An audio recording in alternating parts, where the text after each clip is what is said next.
Aloha friends, I thought I'd share my beautiful view with you coming from my desk.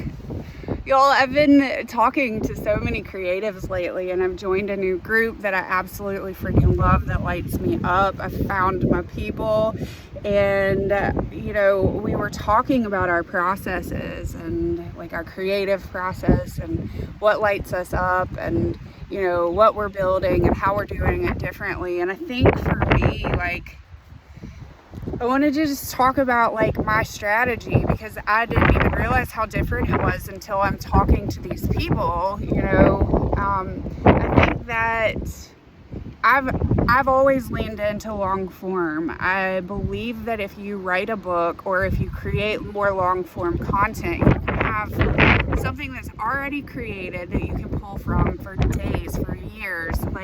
I'm pulling from content that I created in books that I wrote a year ago or 2 years ago.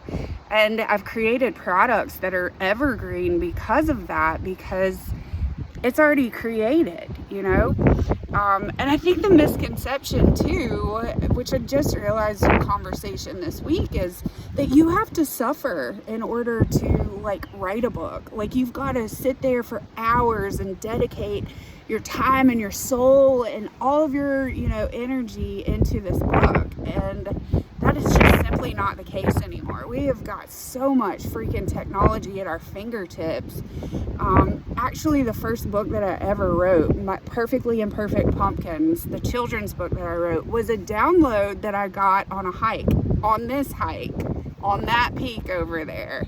And I sat down, I fleshed it out, I took a little video snippet of it, I got all of the ideas out of me, and then I went back to my house. This was before AI, and I wrote the book, and I illustrated the book, and I published the book. And y'all, this doesn't have to suck. Building a business doesn't have to suck. We have so much technology at our fingertips. My writing process is a hike. I know that my brain thinks so much better when it's in motion. When my legs are in motion, my brain is clear. I know that. I'm neurodivergent, I'm ADHD. If I can get into my body, then I can actually hear a clearer signal. And if you're like this too, you don't have to suffer behind a computer to create things. I highly encourage you to get in motion, go to where you know that your soul thrives, the things that light you up. Don't keep denying joy. When you deny joy and you just sit there and create and you're doing things because it's on your to-do list, y'all, it's coming from a very different energy, and it may not even be something that resonates.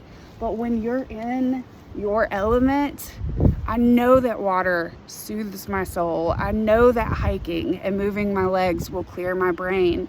I know that if I come out here and I ask, what is it that you need to say? It's going to come through so much more clear. So figure out ways to capture those ideas while in motion, y'all. You've got so much at your fingertips. And then create something long form from there. Did you know that 5 to 10 minutes of just fleshing out ideas could actually be a chapter of your book? Having a conversation with somebody with intention can actually be a chapter of your book. This doesn't have to suck. Creation can be so much fun, and it can be done at this cliffside right here in Hawaii. We're doing this in Ho'ala Studio. I'm dropping all of my juicy neurodivergent tips and tricks, how to live a more joyful life and create from that place. I focus on more long form post. I focus on Substack. I don't focus on crushing algorithms, and I certainly don't lean into modern advice on business, because if it doesn't involve this, then I don't want it. So if you're interested in learning more tips and tricks from my brain to yours, we'd love to have you in the studio. Well, hit me up, send a DM, whatever, and I'll send you the link to Ho'ala Studio. Aloha, y'all, from Hawaii.